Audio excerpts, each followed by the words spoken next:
So hello everyone, and welcome to the latest Workplace Wellbeing Ireland webinar. So this webinar is brought to you with thanks to our amazing partners, AJ Products. AJ are Ireland's leading provider of active at work ergonomic solutions, and Irish Life Health. Irish Life Health, of course, home of the My Life app. So the plan for today is to introduce you to an evidence-based 8-step framework for sustainable workplace wellness program development. Now, we're going to do things a little differently today compared to other webinars which you may have seen. Quiva here has just joined the Workplace Wellbeing Ireland team. So hi, Quiva. Hi all. Hey everybody. And Quiva, so you've been getting up to speed incredibly quickly, I must say, on everything that we do. One area that we haven't focused on yet is the 8-step framework, and how important that is to everything that we believe in and promote. So we thought it was just a great opportunity to introduce you to the framework, and at the same time to everybody else watching the session, so we can kind of step through it together in a really conversational way. So I think that will be really beneficial. So you can be the voice of everyone watching in, if you like. If a question arises, you can ask me on the spot, and we might see some questions popping in through the Q&A as well from the audience that we can chat through. So I think it should be just like a really nice kind of great way for us all to collectively learn and step through the process. Sounds good. Sound good? Yeah, brilliant. Okay. So I'll talk about the framework first before we get into it. It's the foundation for the Postgraduate Certificate in Workplace Wellness that I designed with Dr. Sarah Jane Cullinan at Trinity. And also it's the foundation for my own program, which I've just recently launched. So now for anyone that likes what they see during this webinar and they want to dive a little bit deeper into the framework, I recommend hanging on to the end of this webinar, because I've got a nice incentive for anyone that might be interested in joining the online program. Now, who's the framework for? I think it's really important to kind of talk about that up front. So the framework is for anyone that can influence well-being within their workplace. So that you could be a senior leader, you could be in HR, maybe you already have the well-being leader title. You could be a health and safety professional, an office manager, facilities manager, occupational health professional, anyone internally that can, has a voice or can influence the well-being agenda within their workplace. Now, if let's say you're self-employed, or you're external, you're working for a company externally, and maybe you're looking to sell services into an employer. So you will still learn an awful lot from this 8-step framework. But what I have found in my own experience is that organizations generally, when in fact none of them do, outsource all of the 8 steps, and nor should they, because some are quite internal focused. So there might be some steps in the process that are more applicable to you than others, but we can chat through that, and I think that will be clear as we step through the framework. Now, why a framework? So I'm a big fan of Simon Sinek. Let me know in the chat who else likes Simon Sinek, S-I-N-E-K. And for any of my sessions in Trinity, or any of my sessions in the online course actually as well, I always start with why. So he's got a great TED talk, which he kind of kicked off with. He turned that into a book, an amazing book called Start With Why, which I would thoroughly recommend. So I pretty much start every kind of session or lecture with why. Why are we looking at this? Why is this important? So let's start with why. I've got some slides here, so hopefully they're coming up for you. Big shout out, Irish Life Health, AJ Products again. Thanks for all the support, guys. Why a framework? So I'll take you back a little bit. So I worked in a corporate world for 10 years. And, like many of you, it was a busy job, client facing, lots of deadlines, but I was really passionate about health and well-being, and I really worked hard to maintain a healthy lifestyle, but I found it very, very challenging. But I was trying things at the time. I started a 5-a-side football team, lunchtime kick around. I started some running groups. I brought in these lunch and learn kind of things where we'd all try and bring in a healthy lunch, and maybe someone would give a talk on a particular subject. usually with a health focus, but not always. So anyway, I was trying these things, didn't even know what I was doing, didn't know it was the kind of anything about any kind of framework whatsoever, but I was just kind of trying these ideas out. And during that time as well, I kind of educated myself in the area of my passion, if you like, health and well-being. So everything from physical activity was my kind of real focus. Kind of gym instructor, I became a personal trainer as well, sports nutrition, I got a qualification in that. And I discovered an organization called WellCoa as well, which was the first organization I kind of came across that were marrying my two passions. So my passion for health and well-being with the workplace. So they've got some great online certifications, which I completed. I went through them all, and I'm still a member of WellCoa. So as luck would have it, I was offered redundancy. I took that and I went out into the big bad world, kind of self-employed, looking to sell my services and kind of deliver sessions to workplaces. And, you know, it was perfectly fine. It worked reasonably well. I would say I would go into an organization, maybe deliver a workshop, a talk, sometimes a class or two, sometimes a small series. And, you know, it was fine. It was good. Got fantastic feedback, did a really good job. But, you know, in reality, I could not see how was there any real behavior change in an organization. If I was going in doing a one-off session and maybe somebody would follow me in a couple of weeks on a completely different subject. For some organizations, this was happening maybe once a year. They might have a week of sessions like this. It didn't sit well with me. I knew there was something missing here. This wasn't being done properly. And, you know, I'm a recovering project manager. So I need kind of structure. I need a framework in place. That's just how my mind operates.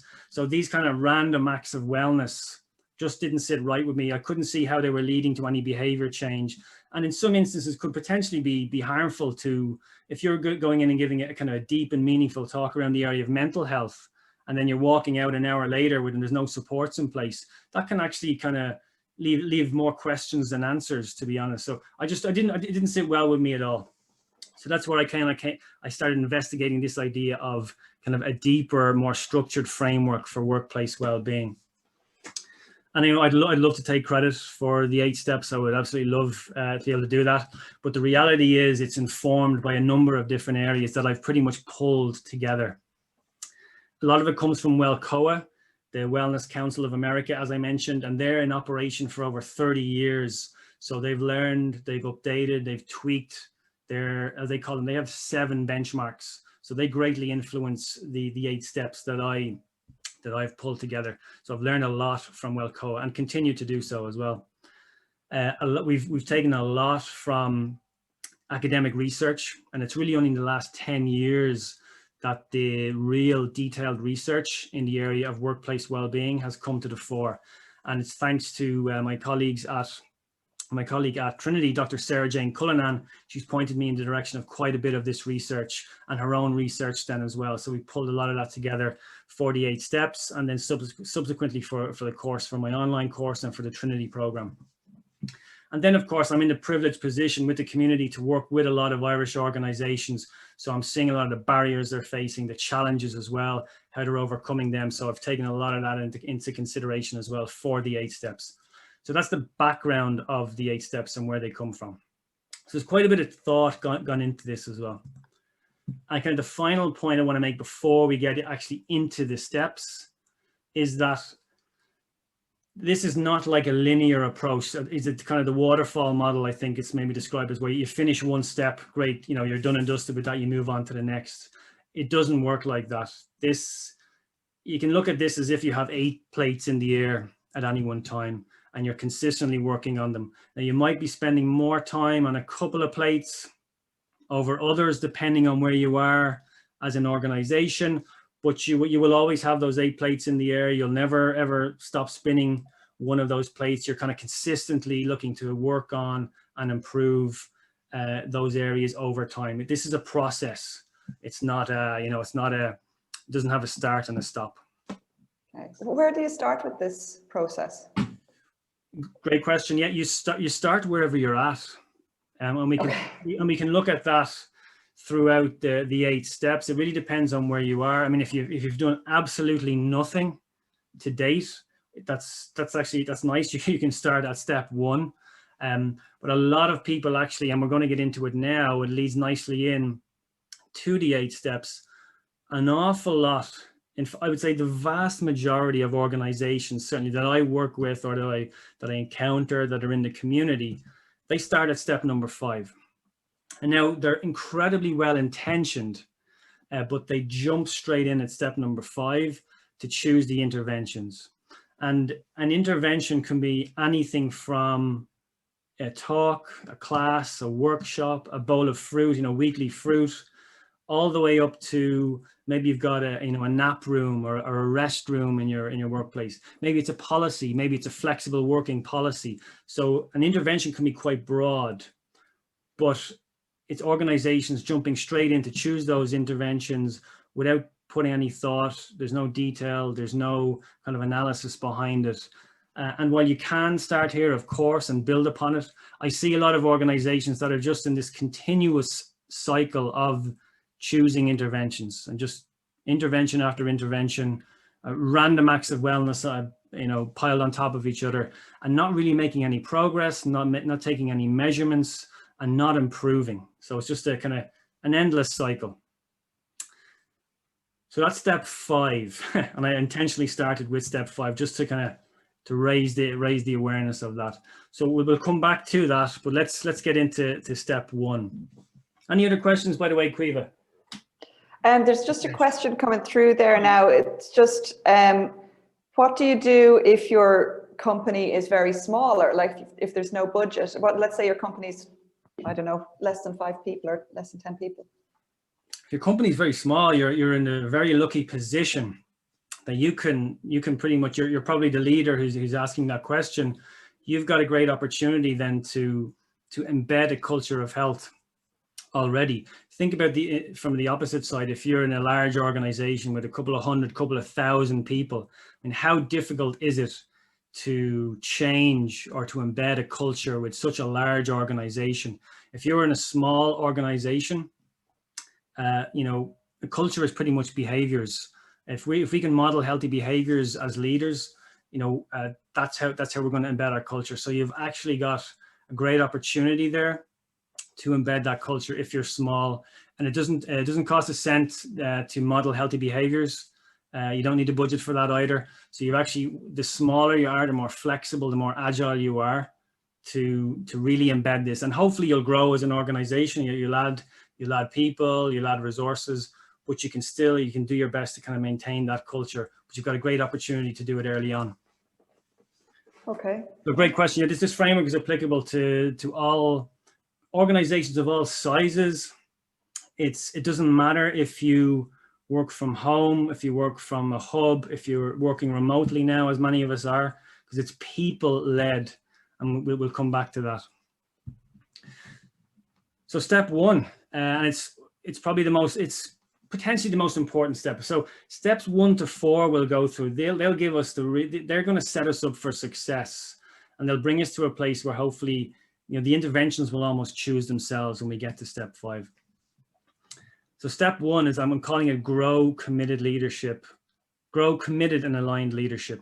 So this is a process, as I've said. So this is all about building relationships with our leadership teams. It's about bringing them on the journey of well-being with us. For some of us, we'll be pushing an open door with leadership teams. They'll be bought into it. They'll get it. For others, it'll be a different ballgame. It'll be, people will think, oh, that well-being nonsense, that's just fluff. Now get back to work. So for those, we'll have a different challenge on our hands. But regardless of where we are with our leadership teams, it pretty much boils down to this. And Adam Grant, he's probably the thought leader out there on organizational psychology. He sums it up really nicely with, if you want to bring people if you want to bring leaders and people on a well-being journey with you, it's about hard data. So show them the evidence, show them the facts, show them the numbers, be that from external research, and couple that with your own internal, maybe survey data, whatever you're doing internally, and then add in the human stories. So some personal stories of people maybe overcoming, maybe it's an illness, maybe someone of course, running a marathon, you know, just matching it up with those personal stories that people can relate to. So that's how he summarizes it. And for anyone interested in the actual, the program that when we're doing step 1, the committed leadership, we actually follow a little bit of a process here. It's not foolproof. It will depend on your actual leaders and building up this relationship over time. But we talk about how with the leaders, can you establish common ground? And usually that common ground can relate to the business. So we're mostly talking about businesses here. So the business will have performance targets. The business will have a vision. Most organizations will have a vision statement. Can you align your well-being vision with your organization's vision statement? So can you establish common ground with your leaders there and kind of get them on board that way? The personal stories, as we've mentioned, can you make it personal in some way?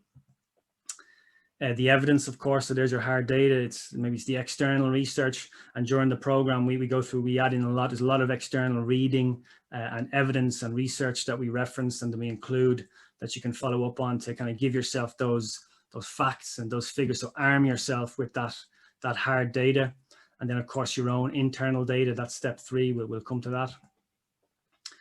And then, you know, often overlooked, you might have made a fantastic impression, but what are you actually asking for? I mean, is it budget? Is it as simple as that? Is it actually resources? Maybe it's people's time you're looking for. What is it exactly? So make sure you have that. Make sure you understand exactly what it is you're asking for then as well. And like I said, that's a process. This is going to take time. But, you know, a nice starting point is those values. Can you align your organizational values? Can you derive a well-being value statement from your organization's kind of vision and values? And all of this, if we follow this process over time, you know, if we're gathering that data, can we build this up into a business case? So we're actually bringing it to our leadership team. And we're looking to sell it to our leadership team in a business case. And we're making it very hard for them to say no. We're saying, look, here are the facts. You know, absenteeism rates on average drop 10% with an effective wellbeing program. This could save us X next year if we do this properly. Here's what it's going to cost. Here's what we need.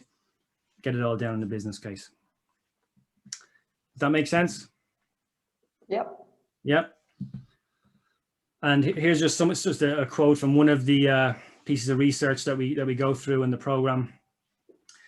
Often we had our why statement at the beginning, but then I try and look at, well, what does that actually look like? Jump ahead to the what does that look like in reality then?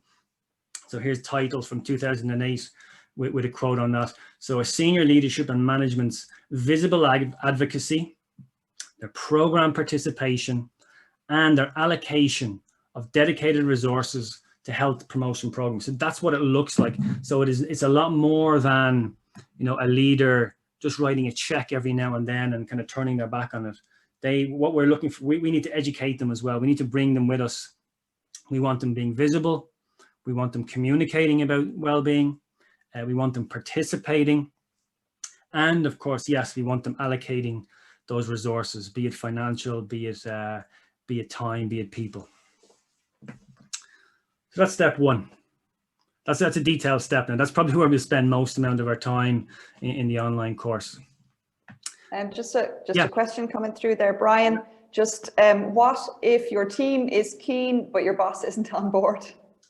Your team is keen and your boss isn't on board. It's probably similar to what I was saying earlier. I mean, it's going to be a process. Yeah, you got to bring them on board with that hard data and with the human stories then as well. And it's to be honest, with everything that's going on at the moment, I would be really surprised if, you know, if those leaders are not getting on board with it. You know, right now, if you're making a solid business case, I would be pretty surprised if your leadership would not come on board in some way, shape or form, depending on what you're asking for, of course. So get the ask right first, back it up with the research, with the data, with some internal kind of survey data, if you like. I mean, if you, let's say you're in that step 5 cycle, even add in a little bit of measurement, you know, survey people before, during and after, ask them, you know, for one, satisfaction, did they enjoy it? Get the participation numbers. ask them, would they like to do something similar this year, next year, or something? You know, if you're going to your leadership team and saying like 100% of people we surveyed within the organization want to do this next year, so, you know, and if you're backing that up with the research, it's kind of hard to say no to that. Yeah, there's a comment from Sylvia there saying, I heard once, communicate until it hurts. So, good advice. Very good. And that's step 6 is our communication piece. Yeah. So we will come to that. Yeah. Thanks, Sylvia. So step 1 is very much about leadership. Step 2 is very much about from grassroots to leadership. So organization wide here. Quite often the feedback I get from HR leaders or people that are working in a silo trying to promote a wellbeing program is, well, people say, look, no one listens to HR is something people often say. And, you know, if you're trying to run something from any kind of department or area on your own, either individually or in a silo, a small team, that is particularly challenging. So what we're doing here is looking to create a network of people throughout the organization. Maybe if in a typical organization structure, they're in different functions. You know, it's maybe just somebody in marketing, there's somebody in IT, finance, facilities. Maybe our organization is spread across multiple locations. So maybe we need someone in different locations. Maybe we want different voices heard as well. Maybe we want someone that's a part-time worker to, you know, have an input. Maybe a shift worker. Maybe they need a voice. Maybe we have shift workers, and maybe we have different role types. So maybe you have people that are office-based. Maybe we have people that are on the factory floor. Maybe we have people that are customer facing, you know, that they don't get they're very rigid times that they have to work. So there's a lot of considerations there, and even parents, a parent represented, a non-parent, this kind of idea. So that's what we talk about that in a lot more detail in the program, kind of the other voices that we want to hear. And it's always good to have a mix of seniority levels here in this Wellness Champion team. So you should certainly have you know, a leadership sponsor involved, but a good mix, everything from grassroots up to leadership. And here's the why statement for Wellness Champions. So I think it speaks for itself. Shouldn't be owned by one person or one group. It needs to be a shared value across the organization. So can you share that value statement that we've hopefully derived in step 1? Can we kind of share that across the organization and bring people with us?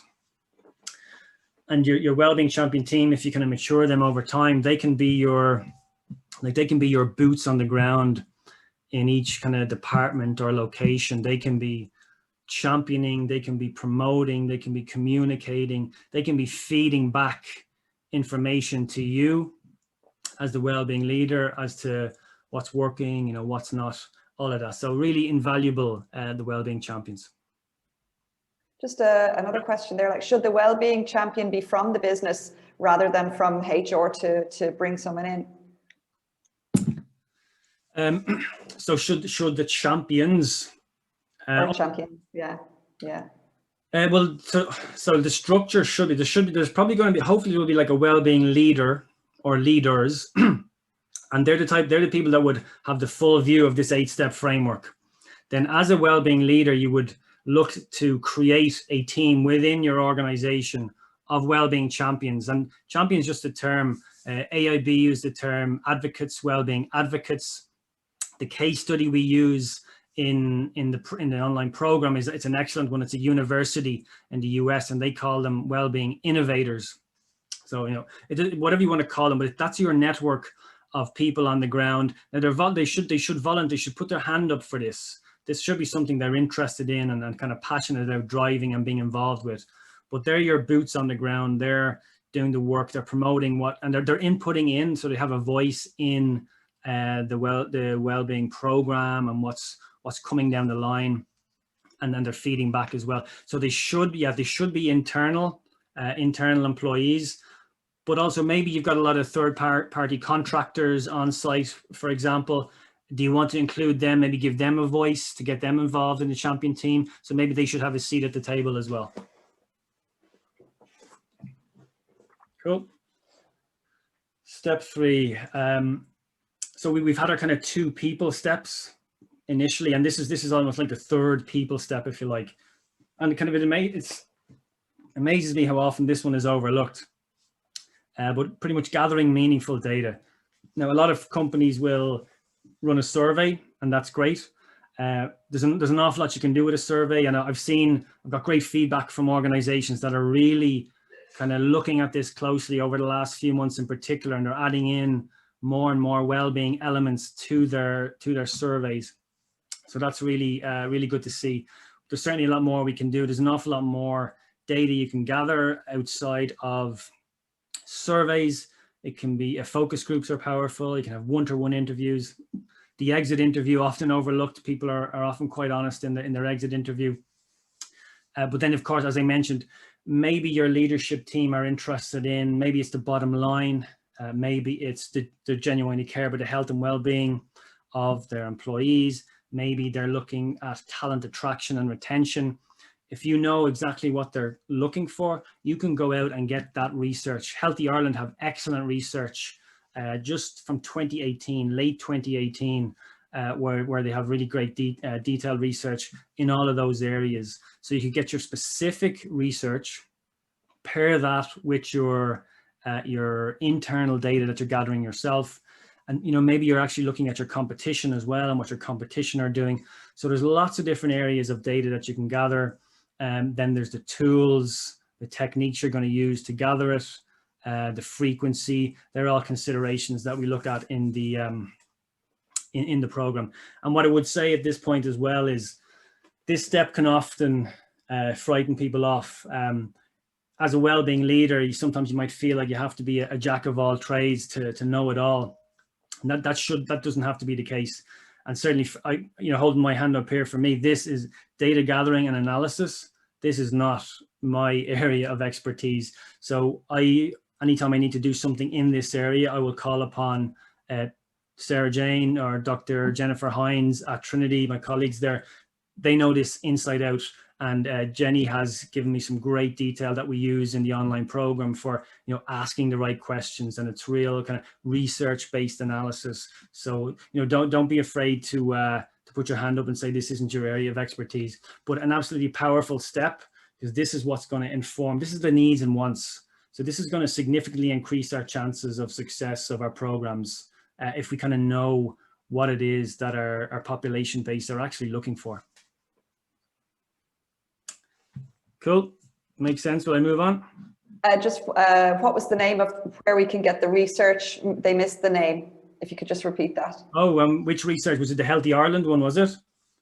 Not sure from the question. If they ask, if you can ask again, yeah, it possibly was the Healthy Ireland research. So. I think it was, yeah. Yeah, that's it. So that came from there's something called a Healthy Workplace Framework that Healthy Ireland are working on. So it's the Healthy Workplace Framework from Healthy Ireland. It's not straightforward to Google it. I have tried to Google it a few times. So what I might do is, for everyone that's online, I will include a link to it in the email I send after this session. So we'll take a note of that, and I'll include that. Right. Great stuff. Step 4. So effectively what we're doing here with step 4 is, this is our strategic piece now. So this is where we're documenting, from step 1, from our vision and value statement for our wellbeing program. We're documenting the roles and responsibilities of our wellbeing champion team, what's expected of them. Maybe if we have it at this stage, we might be documenting some kind of budget, timelines. So this kind of strategic documentation, this is the type of thing where I encourage people and organizations. This is what you want to get into your strategic plan for the 2021-2024 plan. So if you can document this properly, and it's a living, breathing document, this is where you try and really get it on the management agenda, make it a strategic document. So that's what we're pretty much documenting what we've covered in the first 3 steps here. And so with step 3, we've probably got a really good idea of kind of the high level areas of where we need to focus on. So maybe we're seeing that stress from our survey is being called out as an area, or and people kind of taking a lot of sick leave, for example. So maybe a high level focus area when we brainstorm at this step, we decide that well, a focus area, and we know from leadership's perspective that they're looking to reduce absenteeism, and especially kind of stress related absenteeism. So maybe we need to, as a high level focus area, maybe that's something we need to look at. So year on year for the next 3 years, we're going to try and reduce, a high level goal will be to reduce absenteeism as a result of stress by 10%. You know, for example, that would be your high level goal. And maybe depending on where you are, you might pick 2, you might pick 3 high level goals to focus on. And but all of this, oh, sorry, go ahead. Right. Just any examples of how the document looks? I do. Well, you kind of got to sign up to the course for that. That's I do. I can give you a 1-pager as well on the headings if you like. There's I think we included about 7 headings in the operating plan. It's, as I said, it's the vision statement, roles, responsibilities, budget, timeline. Yeah, the others aren't currently at the moment, but there's about 7 headings in that document. We can share something like that. Yeah, we can do that. Okay. And of course, those high level focus areas will be in there as well. And so all of a sudden now we've got our high level focus areas. We might actually just take a pause there because we're kind of halfway through our 4 steps. And so if you look at the 4 steps, so this is probably where we'll spend the most amount of our time. These 4 plates, if you like, in the air, these will probably take up the most amount of our time. There's decent amount of work in this. But if you look at this, we're kind of halfway through our 4 steps and we haven't chosen a single intervention yet.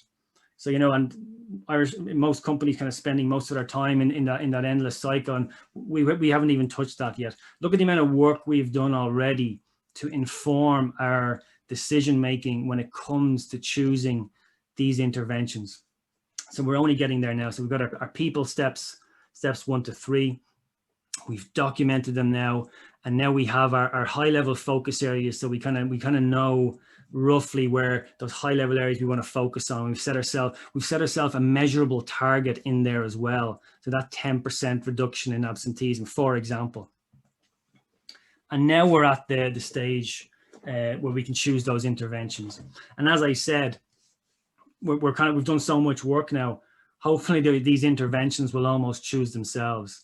So let's continue with our kind of case study, if you like. It's that 10% reduction in stress-based absenteeism year on year for the next 3 years. Let's, for example, you know, so then you're definitely looking at something in the area of stress management, resilience management, something in the area of mental health, perhaps. So when you're choosing the intervention, so you're very well informed now. Maybe you're looking to partner with, your intervention might be to partner with an organization like Sea Change, with SOS, Suicide or Survive. Both organizations provide excellent workshop style sessions where they work with the entire organization, from the leadership down to the grassroots, providing workshops, you know, creating that open, safe, psychologically safe environment for people to talk and to be a little bit more open. So maybe you're going somewhere along those lines, and that's kind of where I would be thinking, because a partnership with an organization like that is kind of a longer term partnership as well. So there's an example of you're kind of matching your intervention now up with your high level focus area, and that in turn, of course, is related to all the data that you've gathered, you know, the values, the vision statement, and your input from your wellness champions. Does that make sense? Yeah, those 2 organizations are Sea Change Ireland. Sea Change, SEE Change.ie. Sea Change Ireland, yeah. And the other organization are SOS, Suicide or Survive. And Barbara Brennan, of course, of Sea Change, of this parish, she's spoken at a few webinars and a few podcasts as well. So, and they have a really nice 6-step workplace pledge that you can step through as an organization. So there's just an example of how you might kind of base your decisions. And let's say, so on the same theme, all of a sudden now, let's say you have got this, what, you know, previously would have been a random speaker coming in talking about mental health. But if you now, all of a sudden, you've got a high level goal now that you're focusing on, and maybe that speaker is coming in, and that's fine, they can give their talk, but maybe before and after, and certainly in the communications afterwards, you're referencing your own EAP program if you have one, an employee assistance program. So the talk is a great quality talk in its own right, but then it's also being used to signpost those in attendance to follow-on supports, be it the EAP program or maybe there's something else you have. So all of a sudden, the kind of random nature of these talks is kind of disappearing, and there's an overall strategy involved. Make sense? Mm-hmm. Fantastic. I have my wife's the wife's statement, I think. Yeah, so we just want to align with that strategy, with the values, with the needs and wants, with those high-level focus areas to bring the right interventions to our organization. So, there's never a guarantee with anything like this, but if you look at all the work we've done in advance, we're really setting ourselves up for success.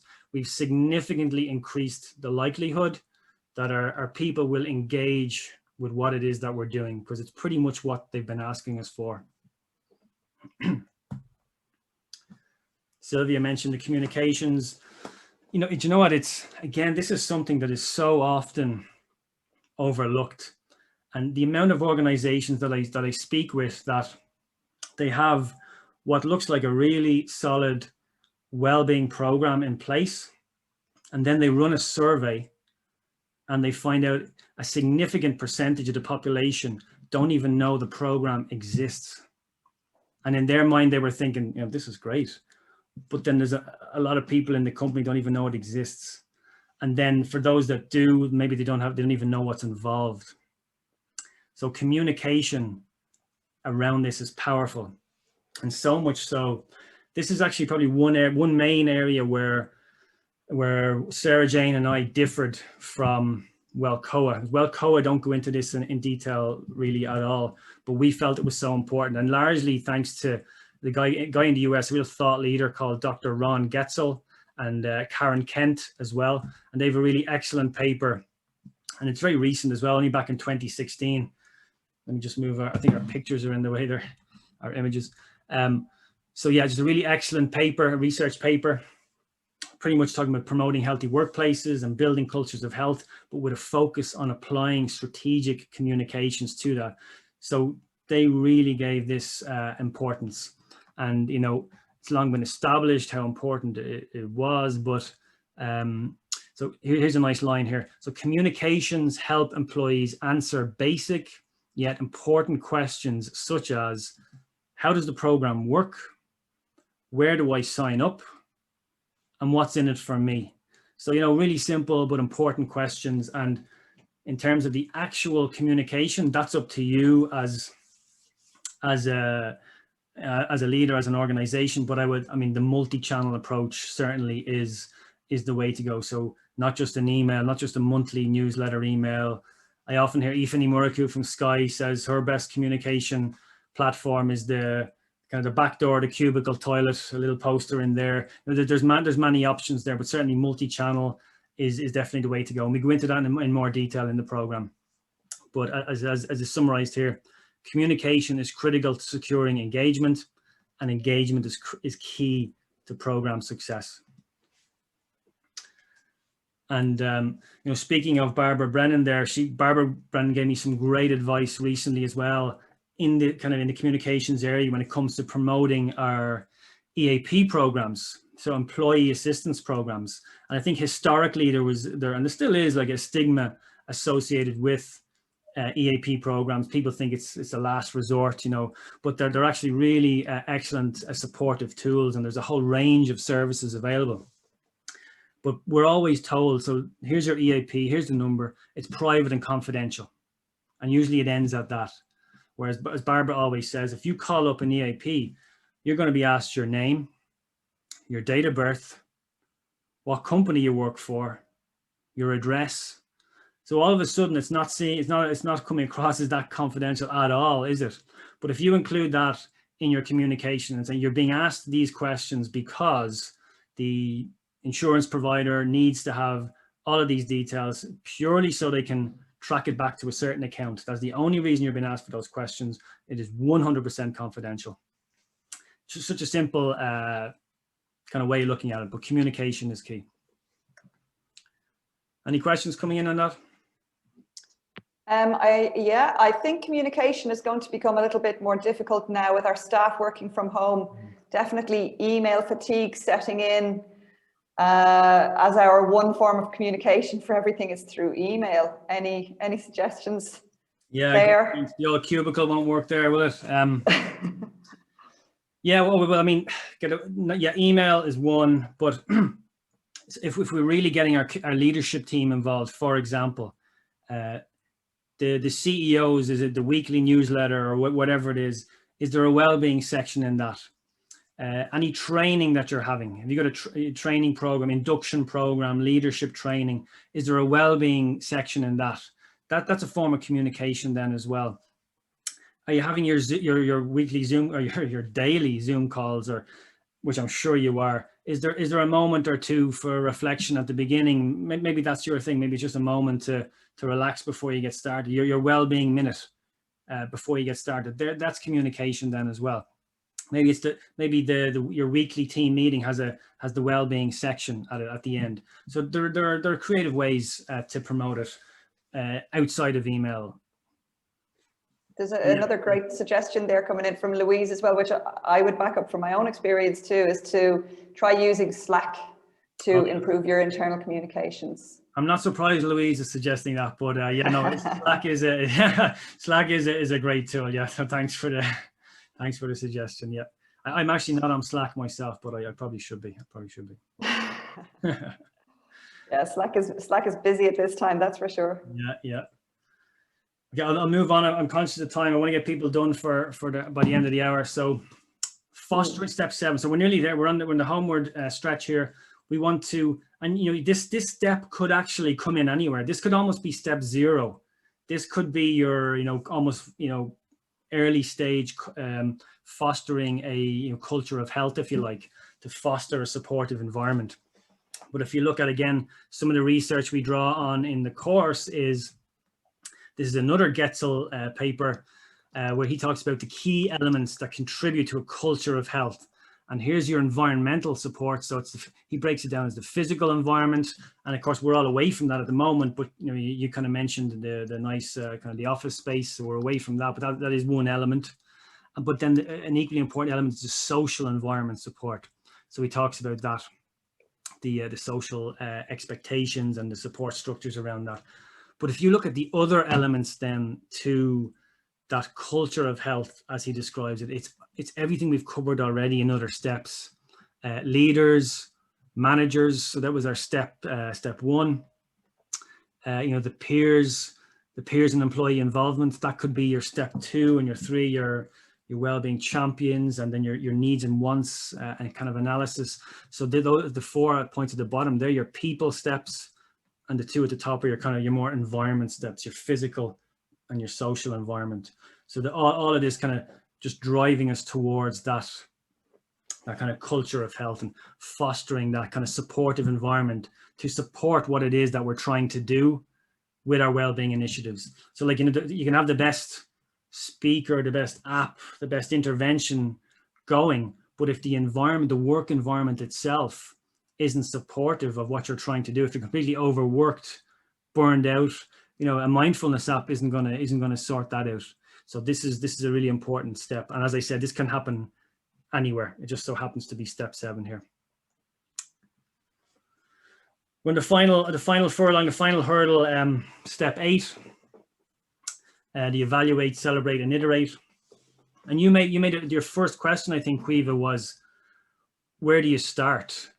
And I would actually say a nice place to start, if you have the luxury of starting from scratch, is actually start here. Have a think about what is it that we are looking to evaluate here before we even get started. So what does success look like? So think about what people, what teams, what stakeholders are going to be evaluating our program 1 year from now. And I'd imagine the leadership team will be involved in some shape or form. So what are their perspectives? Are they looking at the bottom line? Is that the only driver? If so, our evaluation metrics will need to be kind of in the financial area. We'll need to be looking at how much are we saving, and how much is this talent attraction and retention kind of saved us this year. Absenteeism rates have gone down, so how much did that save? That kind of idea. Maybe the perspectives are different. Maybe they're actually looking for behavior change, to see healthy behaviors emerge amongst the population base. So maybe you're looking for kind of more health outcomes in your evaluation metrics. You're evaluating kind of healthy behaviors. Are there behavior changes happening in our population? And that's something you can evaluate and report back on.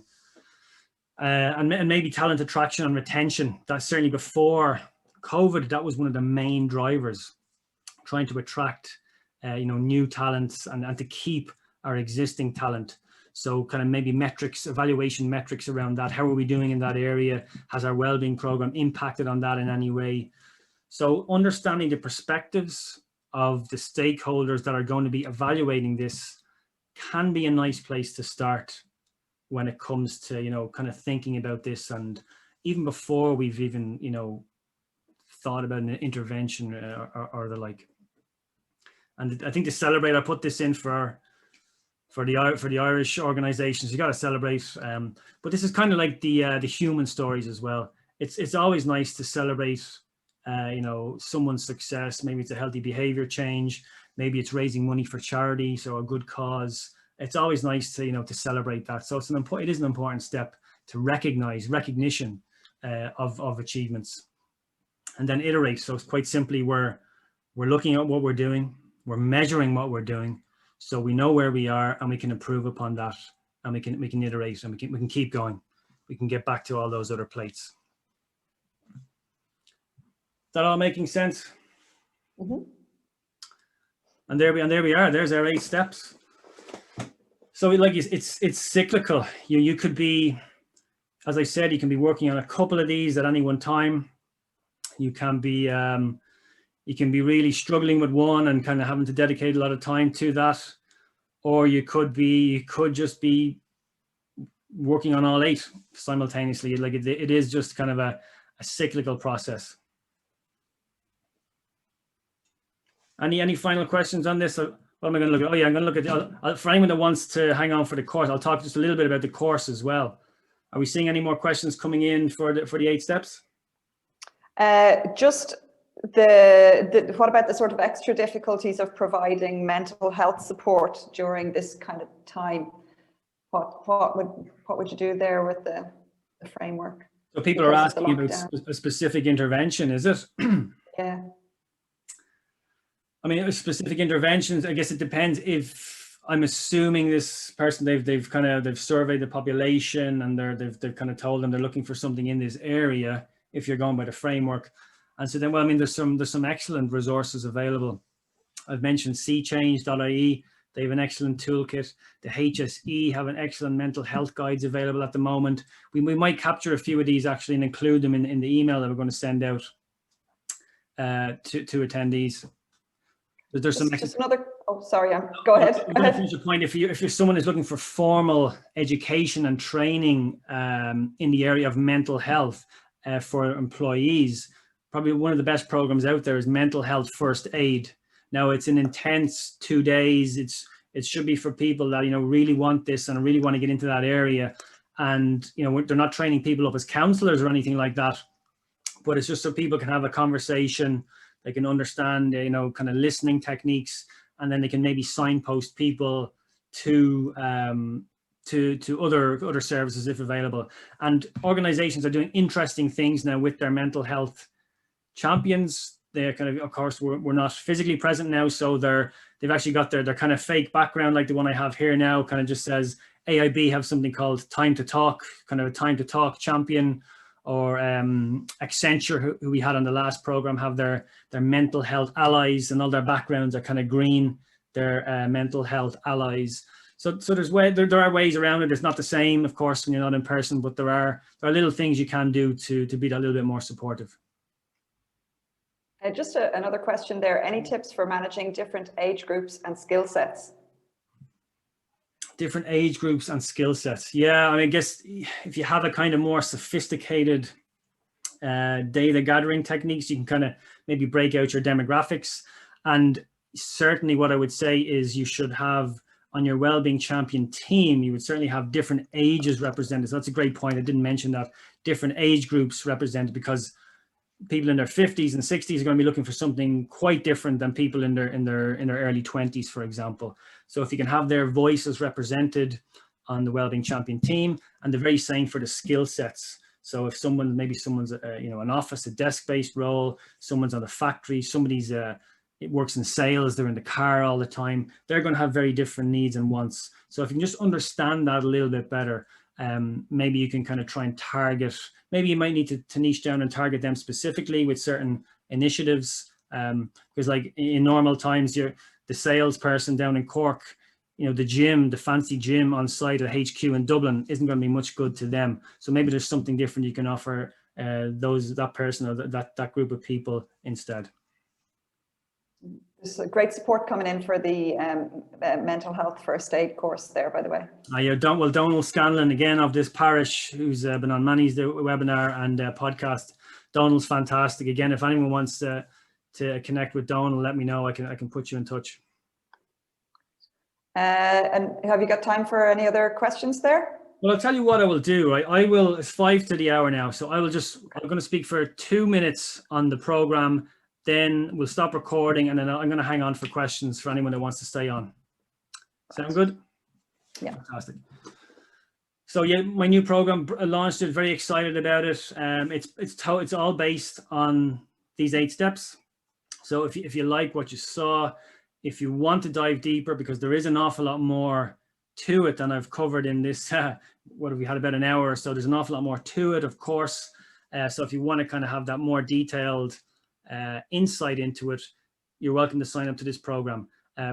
Here's what you're going to get. It's all online. It's self-paced as well, I might add. So you do it at your own time when you have free time. There's 10 modules, so it's detailed. There's an introduction module, then there's a module for each of the 8 steps, and there's a conclusion. And I've set it up in a way that, it's really nicely structured. If I do say so myself, you kind of have to step through each module. You can't skip modules. There's a quiz at the end of each module. Now the quiz, it's not the leaving cert, but it might make you think, and you might have to go back and look at a couple of questions. So it should get you thinking, and it should prompt you to kind of get your pen and paper out and start planning. Now it's not going to do a program for you. I can tell you that for a fact, but it will help you. It will kind of prompt you to get working on it and to take notes, and you can step through a program in your own pace if that's the kind of position you're in. So you don't need anything else. You just sign up, a good laptop or a good machine with a Wi-Fi connection. That is all you need. You can actually use it once you've signed up. You can actually do it on your phone then as well. You can go through it on your phone. Oh, here's something that's actually been proving really popular, is the case study examples. Something really hard to get your hands on. Companies just kind of don't really share this kind of thing. So I've got a few really nice case study examples of kind of real world examples of organizations that are doing interesting things in this area. Here's something I want to build. It's kind of hard to, when we're kind of remotely, but private group, going to try and make it nice and interactive. It's only for people that sign up to this course. Currently there's 25 people have signed up so far. So that's it. So it's small numbers. It's kind of intimate enough at the moment. Emails, but that's me. Hi, that'll be me. And not only that, but I didn't advertise in this in the beginning for the pre-launch, but this is proving really popular, and I'm enjoying this, the weekly office hours. So it's a half an hour a week. I'm pretty much logging on a Zoom call. There's no agenda. I'm just literally, if anyone has a question, just imagine you're kind of passing by my desk and you've got a little question or two, want to pop in for a chat, want to run an idea by me or whatever it might be. I'm running this. I'm enjoying it. I'm certainly going to be running it from now until the end of the year. So if you want to sign up now, you'll get all the weekly office hours. We can have a chat like this, kind of one-to-one, or maybe some of the other people on the course will join in as well. So you might get to know a few of them too, all people kind of in similar positions to yourselves. And of course, the much sought after the Workwell Institute course completion certificate, which you can PDF, you can PNG, you can JPEG it, you can do whatever you like with it. So that's what's included. As a thank you to everybody who has stayed on this long, I just want to say thank you. And if you do sign up, I'll give 20% off to the first 20 people that register. So it's 20 coupons there. They're the coupons, 8 steps, 20. Copy and paste that into the coupon, into the thing. There's the normal price, 80. So I'm pretty much giving you €80. So I am actually giving you, as well as this free webinar, I'm giving you €80. There you go. Just use that coupon. And there's where you need to go. workwellinstitute.org. And my plan over time is to build out more and more kind of programs and courses on the Institute, on this hub. But you know, this course, this will always be, this is the foundational course. This is where it starts. So you will be an early adopter on this if you get in there now. Drop me an email with any questions.